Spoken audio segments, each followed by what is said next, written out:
Hello everybody, welcome to this episode of Sustainable Stace. I'm standing with the star of today's episode. It's one of the most beautiful trees in our garden. It's a quince tree. Quite unusual in most gardens, something I'd love you to fall in love with like I have so that you could enjoy a quince at your place like we get to at ours. I'll show you everything that we've learned and hopefully you can have great success as well. I'm Stace. For me, healthy food and sustainability are totally connected. You can grow it yourself. Nature is generous. Here she is, our gorgeous quince tree. We planted her here in this permaculture garden beside our pond in the backyard 3 years ago.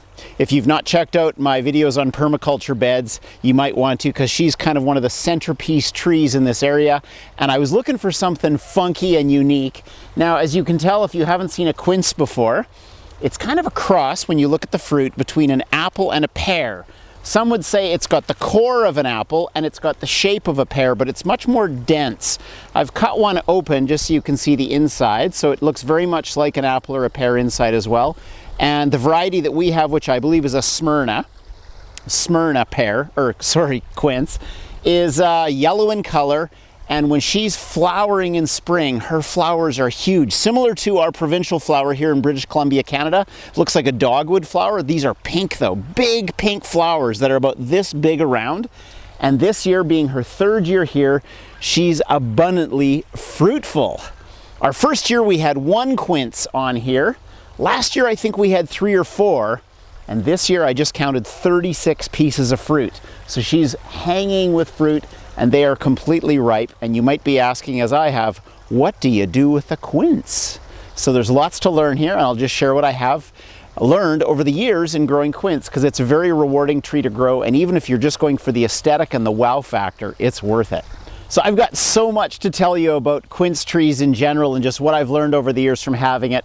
But first of all, the thing to note is they're very easy to grow. Incredibly hardy, incredibly durable, and fruitful in terms of bang for your buck. They're an incredible return on the investment of purchasing and planting. Like I'd noted, as you can see in the background here, it's beside our little backyard pond in a permaculture bed. Around here at my feet, I've got flowers, I've got chives and mint and comfrey and tulips that go around the base of the plant. So this is kind of like a pollinator food forest here.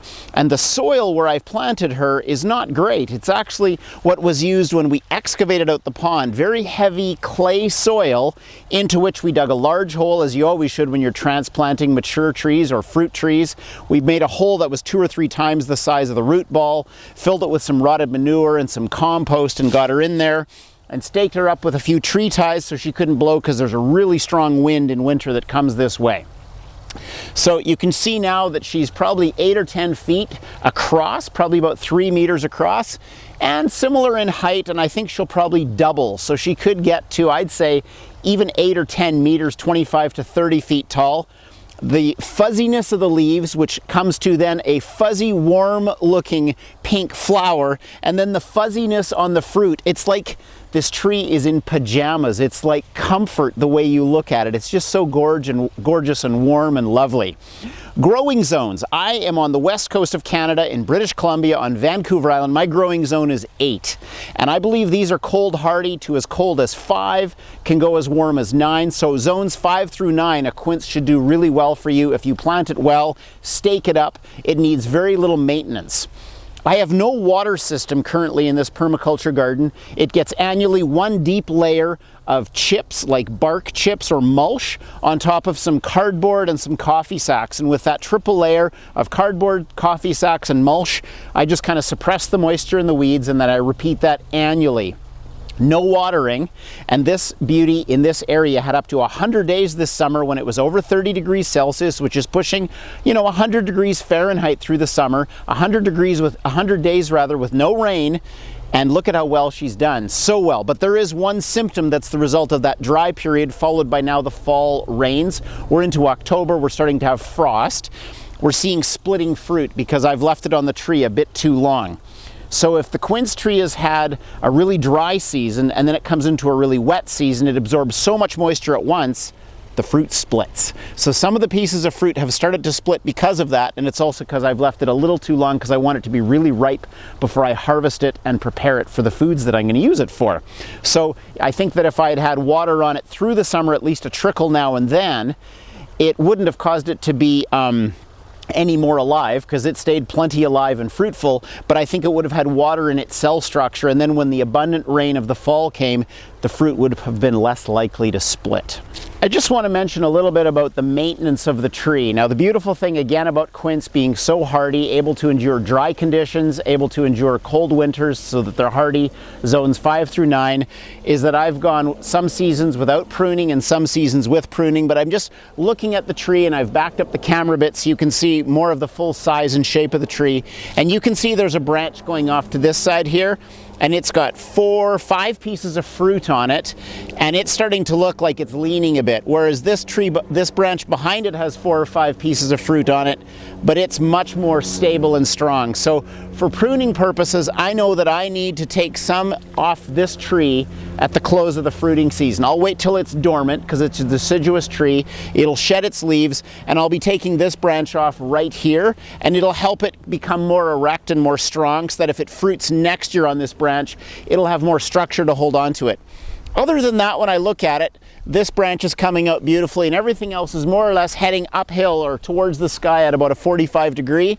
So my choice then is whether or not I will choose to, and it's optional, just take something off the tips of the branches. And as you know, when you prune a tree and do that, you force energy back down into the lower branches and into the root system, and that'll cause it to create new branches and new junctures down lower.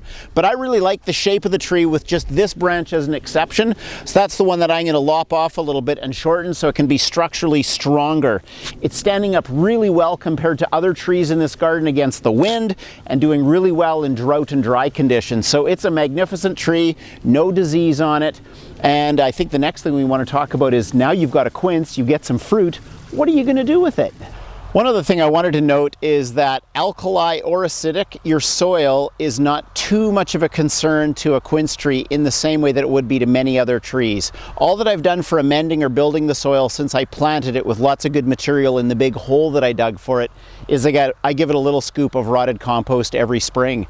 That's all that I've been doing for nourishment, nothing else. And it's just so able to manage. It's quite impressive. Now, on to using the fruit. We've cut this fruit in half. I've cut a few pieces off. If you haven't handled quince before, this is a very sharp knife, and I was even wondering if I should cut it before I film because I didn't want to cut myself. You have to work hard to cut through a quince. I would say the texture of this quince when it's ripe is almost as hard as a potato when it's ripe. So it's like cutting through a potato. So there it is, and you can see it's still got that fuzzy little outer covering on the skin. And it's pretty dense. It's really dense, actually. You can hear it when I cut it. Yeah. And so you're not going to eat this raw. It's not going to work. And it is related to apple and pear. So anything that tastes good with apple and pear when you cook it or bake it or pan fry it is going to work with a quince. So think of flavors like vanilla and brown sugar, and then any warm or brown spices that you'd use like cinnamon or nutmeg or allspice, cloves, they would all work beautifully. So I've even in the past, when I wasn't sure what to do with my quince, I've shouted out on Instagram on my account or on Facebook and asked people, what do you do with quince? Because I want to learn more. And one of the best suggestions I've received is just cut it up and add it to your apples when you make an apple pie.